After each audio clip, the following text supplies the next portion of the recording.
अस्सलाम वालेकुम। आज टॉपिक है वो class 9th chapter number 1 exercise 1.2 के बारे में बात करेंगे। हम 1.2 एक्सरसाइज मुकम्मल 1.2 कंप्लीट हल करेंगे। सबसे पहले जो एक्सरसाइज है 1.2 इसको सॉल्व करने के लिए हमें टाइप्स ऑफ मैट्रिक्स आनी चाहिए। अगर हमारे पास टाइप्स ऑफ मैट्रिक्स का कंसेप्ट क्लियर हो गया तो हमारी मतलब 1.2 क्लियर हो जाएगी। सबसे पहले टाइप ऑफ मैट्रिक्स की बात करते हैं। वीडियो को आखिर तक देखिएगा, इंशाल्लाह आपको तमाम चीज़ें आसान तरीके से सिंपल कंसेप्ट के ज़रिए बता दी जाएंगी। यहाँ पे मैंने ग्रीन्स किए हुए हैं, कुछ हर डेफिनेशन में मैंने कुछ ना कुछ ग्रीन किया हुआ है, जिसकी वजह से वो इम्पोर्टेंट है, हर डेफिनेशन में वो इम्पोर्टेंट होता है। तो चलिए सबसे पहले हमारा टाइप ऑफ मैट्रिक्स आ गया। इसमें हमारा आ जाता है रो ऑफ मैट्रिक्स। क्या होता है? The matrix only one row is called row of matrix. जिसमें एक ही रो होगी मैट्रिक्स, जिस मैट्रिक्स में एक ही रो होगी वो रो मैट्रिक्स होगा, जैसा कि पहले एग्जांपल दी गई है। और रो मैट्रिक्स कौन सा होते हैं? जिसमें हॉरिजेंटल लाइन होती है। हॉरिजेंटल में जो चीज़ें होती है जैसे कि 1 2 3 ये मैट्रिक्स में दिए गए हैं और हॉरिजेंटल में भी हैं, तो इसमें एक ही रो है तो ये हमारा रो मैट्रिक्स होगा। इसके बाद आ जाता है जी कॉलम मैट्रिक्स। क्या होता है? कॉलम मैट्रिक्स की बात कर लेते हैं। अब कॉलम मैट्रिक्स क्या होता है? The matrix only one column is called a column matrix. जिसमें एक ही कॉलम होगा वो कॉलम मैट्रिक्स होगा। और कॉलम मैट्रिक्स कौन से होते हैं? जो वर्टिकली होते हैं, ठीक है। Row matrix horizontal, column matrix vertically. इसके बाद इम्पोर्टेंट आ जाता है जी, इसके बाद हमारे पास आ जाता है रेक्टेंगुलर मैट्रिक्स कौन से होते हैं। अब रेक्टेंगुलर मैट्रिक्स और जो स्क्वायर मैट्रिक्स हैं वो तकरीबन एक ही टाइप के होते हैं। देखें, जो रेक्टेंगुलर मैट्रिक्स होते हैं, the matrix row and column are not equal. जिसमें रो एंड कॉलम्स इक्वल नहीं होंगे वो हमारे पास रेक्टेंगुलर मैट्रिक्स होगा। और जो स्क्वायर मैट्रिक्स क्या होता है? The matrix row and column are equal. जिसमें इक्वल होंगे वो हमारे पास क्या होगा? स्क्वायर मैट्रिक्स होगा। जिसमें कॉलम और रो इक्वल नहीं होंगे वो रेक्टेंगुलर मैट्रिक्स होगा।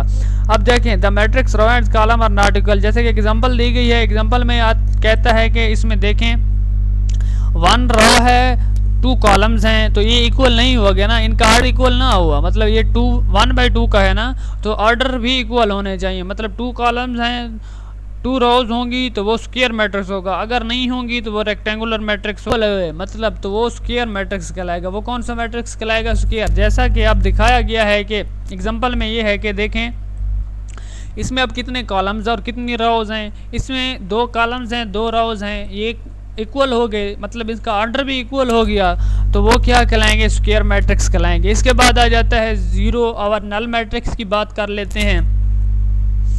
अब देखें null matrix, the matrix all entries 0। Entries का मतलब एलिमेंट्स हो गए, जो उस मैट्रिक्स के अंदर एलिमेंट दिए गए, अगर तमाम के तमाम वो 0 हुए तो वो हमारा क्या होगा? वो नल मैट्रिक्स होगा या 0 मैट्रिक्स होगा।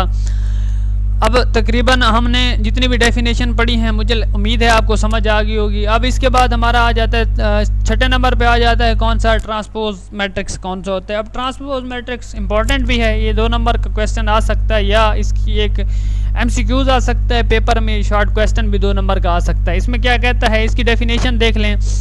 डेफिनेशन जो होती है ना वो बड़ी इंपॉर्टेंट होती है, क्योंकि ये पेपर में 26 या 30 मार्क्स की होती हैं, जिसमें सिर्फ सिंपल अल्फाज में 2 वर्डिंग में भी अगर आप डेफिनेशन और एग्जांपल करने को एग्जामिनर को समझ आ जाती है वो आपको 2 नंबर दे देता है। देखें यहाँ पे ये कहता है कि the matrix is called transpose if अगर रो चेंज इन कॉलम, अगर रो को मैं चेंज कर दूं कॉलम में, एंड कॉलम चेंज इन रो, या कॉलम को चेंज कर दूं रो में। 2 वर्ड लिखे हैं। अब देखें आपको डेफिनेशन से समझ नहीं आती तो एग्जांपल देख लें। एग्जांपल में क्या कहता है? देखें एग्जांपल, कोई हमें मैट्रिक्स दिया गया है, इसको हमने चेंज किया है किस में? हमने जो रो थी वो कॉलम में चेंज कर दी है, तो हमारे पास ए का ट्रांसपोज आ जाता है। इसको जो डिफाइन करते हैं, डिनोटेड करते हैं, ए के पावर जो है ना वो छोटा टी लगा देते हैं तो वो डिनोटेड हो जाता है, जैसा कि ये हमने लगाया हुआ है, ए की पावर टी लगाया हुआ है, ये डिनोटेड किया हुआ है। इसके बाद आ जाता है, इसको हमने क्या किया, 2 6 रो में थे तो हमने इनको कन्वर्ट कर दिया कॉलम में 2 4, और यहाँ पे 5 6 रो में थे तो इनको कन्वर्ट कर दिया 5 6 में, ठीक है। इसके बाद एग्जांपल नंबर 2 देख लें, यहाँ पे 1 0 -1 ये कॉलम में दिए गए हैं, कॉलम को हमने रो में कन्वर्ट कर दिया है। तो हमारी डेफिनेशन के मुताबिक यही था कि row change in column and column change in row, अगर इनको किसी में कन्वर्ट कर दिया जो है तो वो उसका ट्रांसपोज आ जाता है। इसके बाद क्वेश्चन नंबर आ जाती है 7 पे क्या आ जाता है, टाइप्स ऑफ मैट्रिक्स 7 में आ जाता है नेगेटिव मैट्रिक्स कौन से होते हैं। The matrix A change in negative A is called negative matrix. इसको हम नेगेटिव मैट्रिक्स तब कहेंगे अगर ए मैट्रिक्स को हम नेगेटिव ए मतलब नेगेटिव को हम ए के साथ मल्टीप्लाई करेंगे और जो नया मैट्रिक्स आएगा वो हमारा नेगेटिव मैट्रिक्स आएगा। देखें यहाँ पे ये एग्जांपल दी गई है, ए इज इक्वल टू एक्स दिया गया है, अब इसको नेगेटिव ए के साथ मल्टीप्लाई किया गया है तो -1 आ जाएगा। -3 के साथ जब माइनस को मैंने मल्टीप्लाई किया तो माइनस माइनस प्लस होकर ये 3 आ गया, -4 आ गया, -6 आ गया। जब ये हमारा नेगेटिव मैट्रिक्स हो गया। नेगेटिव मैट्रिक्स कौन सा होता है, जो हमने नेगेटिव को मल्टीप्लाई करना है, जो ए मैट्रिक्स दिया गया उसके साथ हमने नेगेटिव ए को मल्टीप्लाई करेंगे तो हमारा आंसर आ जाएगा। इंपॉर्टेंट है, सिमेट्रिक्स एंड स्क्यू सिमेट्रिक दोनों इंपॉर्टेंट हैं, ये देख लेते हैं। The matrix is called symmetric अगर ए का ट्रांसपोज इज इक्वल टू ए आ जाए।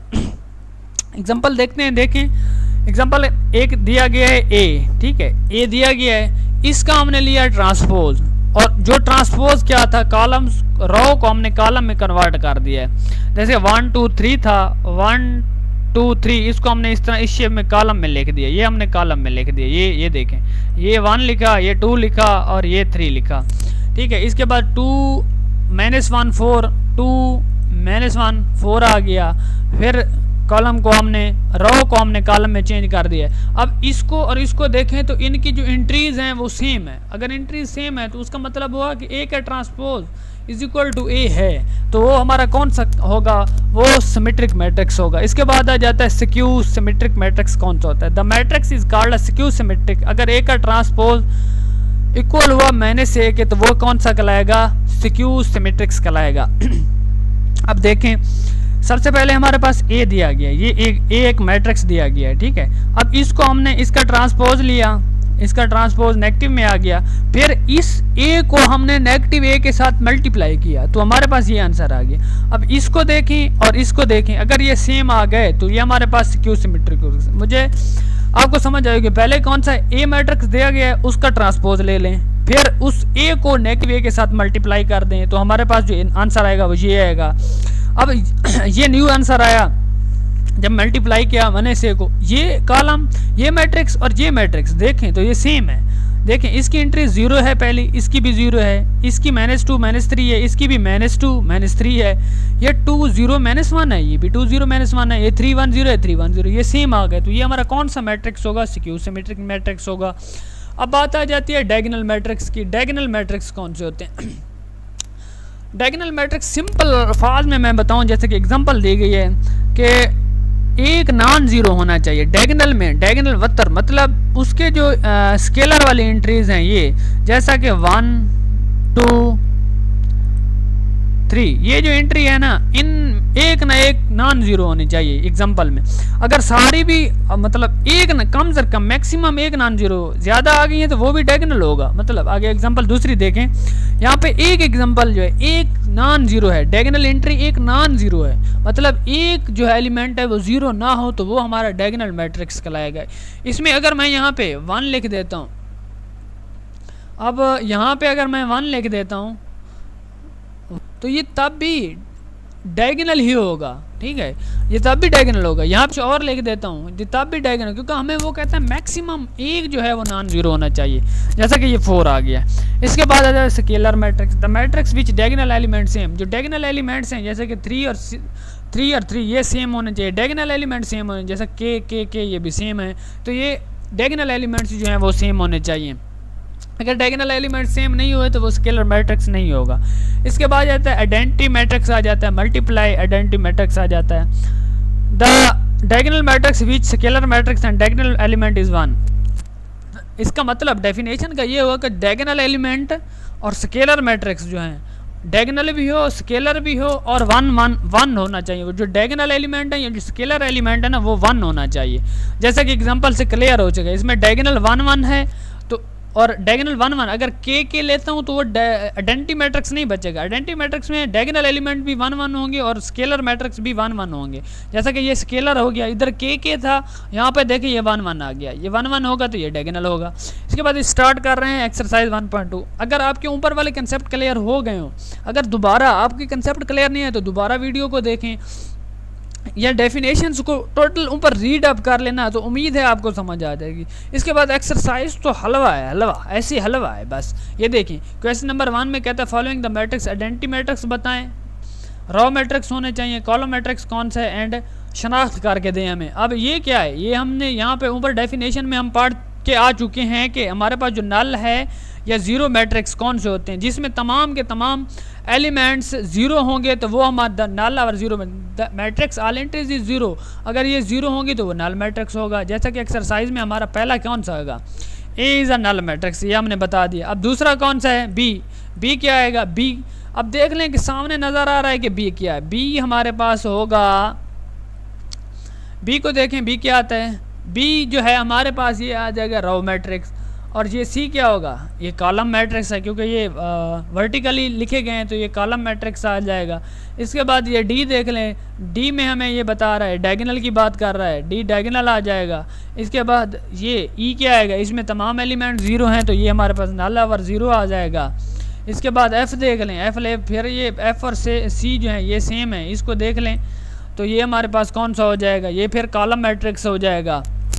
इसके बाद क्वेश्चन नंबर 2 में भी सेम यही चीज़ें पूछ रहे हैं, from the following matrix and identify शनाख्त करके दें कि ये स्क्वायर मैट्रिक्स कौन सा है, रेक्टेंगुलर मैट्रिक्स कौन सा है, आइडेंटिटी मैट्रिक्स कौन सा है और नल मैट्रिक्स कौन सा है। अब यहाँ पे ये सबसे पहला जो है ये हमारा क्या है, इसमें रॉ एंड कॉलम क्या है, सेम है।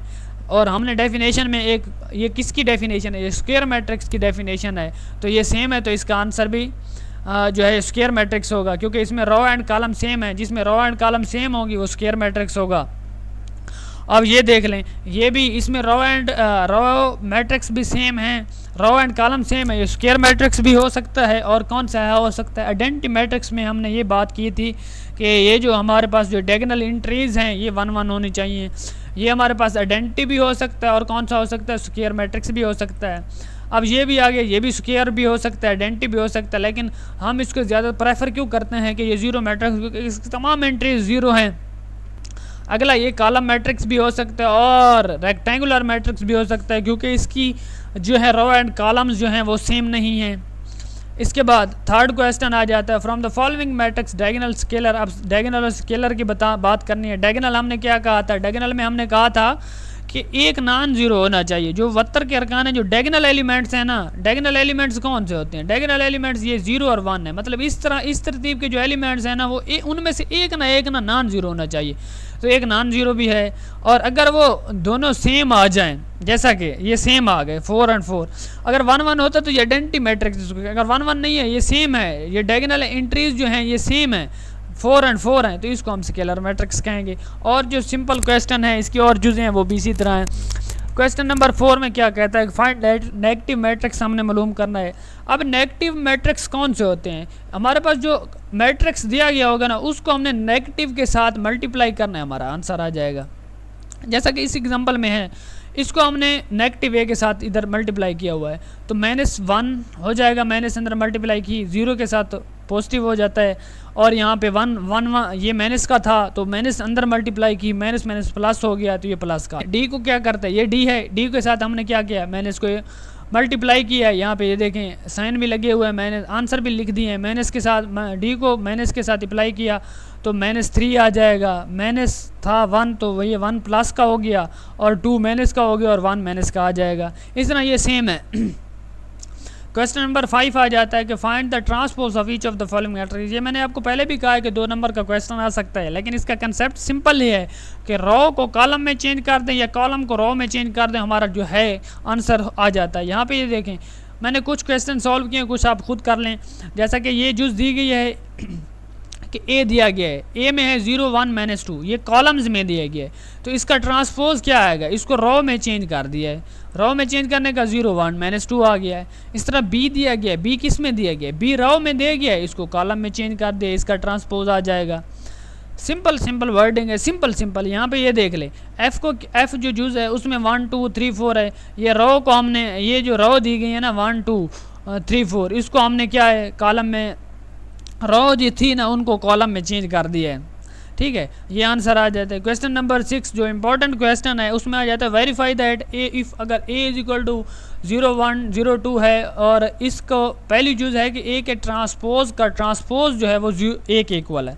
समझने वाली बात क्या है, हमारे पास जो ए दिया गया था ना, ए, ये अब ए दिया गया है। ठीक है, अब ए को क्या कहा है, ए जो हमारे पास था ना, ये ए के जो एलिमेंट थे 1 1, इसका ट्रांसपोज लिया, जो रो थी ना उसको हमने कॉलम में चेंज कर दिया, तो वो क्या बना, 1 बना और 2 बना, और फिर 0 1 को फिर कॉलम में चेंज, ये 0 और ये 1 क्या थी, रो में थी, तो इधर कन्वर्ट कर दिया कॉलम में।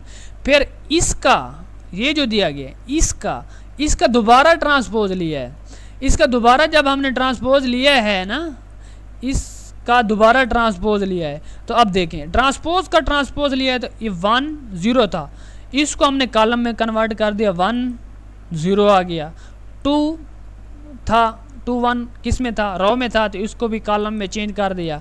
अब ये आंसर देखें और ए वाला ए देखें, ए के एलिमेंट देखें, ए मैट्रिक्स देखें और ए के ट्रांसपोज का ट्रांसपोज वाला मैट्रिक्स देखें, तो वो सेम है ना, तो हमारा क्वेश्चन क्या आ गया, सोल्यूशन आ गया ना कि ये सेम है। सेम इसी तरह बी है, बी में क्या था, बी में ये बी एक एलिमेंट दिए गए हैं, ये ऊपर दिए गए हैं ना, ये बी वाला देखा, इसका ट्रांसपोज लिया तो ये आया, इसका दोबारा ट्रांसपोज लिया तो ये आया, और उसका आंसर इस चीज़ के बराबर आ गया। ट्रांसपोज क्या है, सेम, रो को चेंज करना है कॉलम में और कॉलम को या चेंज कर दें रो में, तो ये हमारा ट्रांसपोज होगा। हमारी एक्सरसाइज 1.2 कंप्लीट हो चुकी है, इसके बाद हमारी 1.3 आएगी। 1.1 भी आपको समझा चुका हूँ, वो भी इसी चैनल पे जाके नईम असलम के नाम पे जो चैनल है इस पे जाके देख लें, और प्लीज़ सब्सक्राइब कर दे जाएँ ताकि हमारी बहुत सारी मेहनत होती है ताकि हम भी खुश हो जाएँ। थैंक्स फॉर वॉचिंग, इंशाल्लाह मिलते हैं नेक्स्ट वीडियो में।